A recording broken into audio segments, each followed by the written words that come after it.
Okay, where do we start? Okay, from my perspective, actually, by the way, I've got about, you can't see them, but there's about 80 students in here who've been waiting for about half an hour to see you.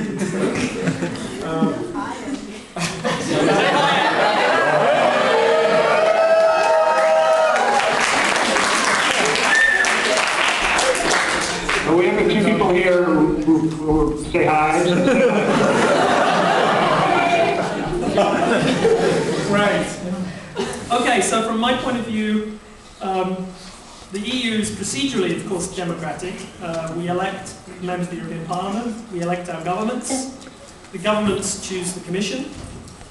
There's free and fair European and national elections. There's a free press. So, you know, the EU would tick all the boxes. In a sense, the EU is eligible to join the EU. But that's not the point. The point is democracy is something more than just procedural democracy. It's also substantive democracy. And what I mean by that is, and I think what political scientists mean by that, is there has to be competition for political office, there has to be contestation over the direction of the policy agenda, and it's not clear that the EU has any of that. So, you know, European level issues are absent from domestic party competition, meaning not that there should be anti-European parties, but that national parties should talk about what they plan to do in Brussels. And they don't. They spend less than 2% of their national party manifestos on European level issues. European Parliament elections were meant to be the arena in which European citizens could make choices about the future of Europe.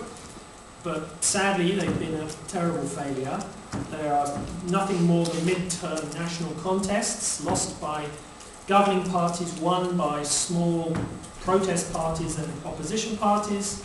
European issues, the performance of the political groups in the European Parliament, or the performance of the Commission, or the performance of MEPs themselves are conspicuous by their absence in European Parliament elections. So in a sense, there's nothing substantive about the practice of democracy in the EU. You could say, well, why does it matter? You know, what does it matter if there's so many checks and balances? Then on average, EU policies are close to some notional European-wide average voter. So why should we really care? And wouldn't it be dangerous to force the EU to be democratic? Well, I think there are significant policy reasons about why you'd want it to be democratic, because why you want some kind of substantive political competition. Because you don't know a priori what the views of the public are on some of the key issues on the European policy agenda. Should the EU bail out Greece? Should the EU support the US in Afghanistan? Should the EU have a liberal immigration policy? Should the EU have a more liberal services market? Should the EU have a common energy policy and negotiate common policies with Russia? We don't know a priori what the views of European voters are. Should the EU reform the common agricultural policy? Nobody discusses it in European elections. We as taxpayers pay for this, and the governments will go off and renegotiate this.